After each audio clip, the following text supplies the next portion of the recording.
नमस्कार मंडळी, आज सकाळी लवकर उठली आणि फटाफट माझी नेहमीची कामं करून घेतली.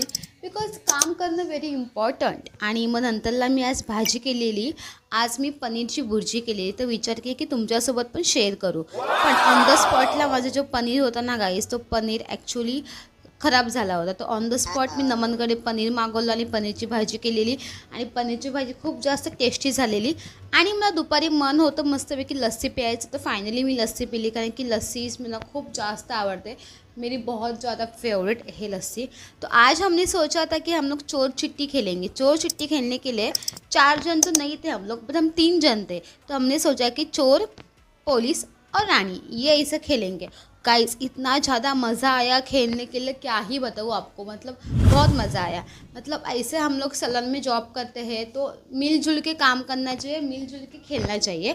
तो इतना ज़्यादा इंजॉयमेंट हुआ और जो बहुत ज़्यादा खुशियाँ मिली खेल के, क्योंकि वो स्कूल के दिन याद आ गए. इतना मतलब थोड़ा प्रेशर था जॉब का वगैरह, ऐसा तो होता है मतलब थोड़ा बहुत. बट वो स्कूल के दिन याद आने लगे कि हम लोग स्कूल में खेलते थे, घर पे आके खेलते थे, बचपन के दिन याद आ गए. तो वो सब होने के बाद हमने सोचा कि हम लोग चिट्टियाँ भी छुपा के रखेंगे. तो फायनली आम्ही चिट्टी वगैरे पण एकदम लपून ठेवलेली. आणि गाईज बघू शकाल, मी अशा जागेवर चिट्टी लपून ठेवलेली की ती चिट्टी कोणालाच भेटणार नाही करून. आणि फायनली म्हणजे माझी एक मैत्रीण होती, तिला चिट्टी भेटलीच नाही. नंतर फायनली मी शोधायला घेतली चिट्टी. फायनली मला 2 चिट्ट्या भेटल्या होत्या. एवढं कष्ट करून मी 2 चिट्टी शोधून गेलेली. आणि चिट्टी शोधून झाल्यानंतर आमचा गेम फायनली संपला होता. तर मी माझ्या मॅमला विचारलं हेअरवॉशसाठी, आणि मी हेअरवॉश करून घेतला. त्या दोघींनी माझा सुंदर असा हेअरवॉश केला आणि थोडे मसाज दिले. तर मला खूप जास्त रिलीव झालं ॲक्च्युली.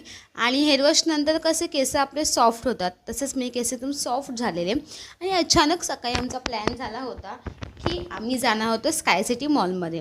तर स्काय सिटी मॉलमध्ये जायचा आमचा अचानक प्लॅन ठरला. तर मी निघालेली मस्तपैकी स्काय सिटी मॉलमध्ये जायला. घरी आली, तिकडनं घरातनं आम्ही निघालो मेट्रोमध्ये. तर भेटू आपण उद्याच्या ब्लॉगमध्ये पार्ट 2.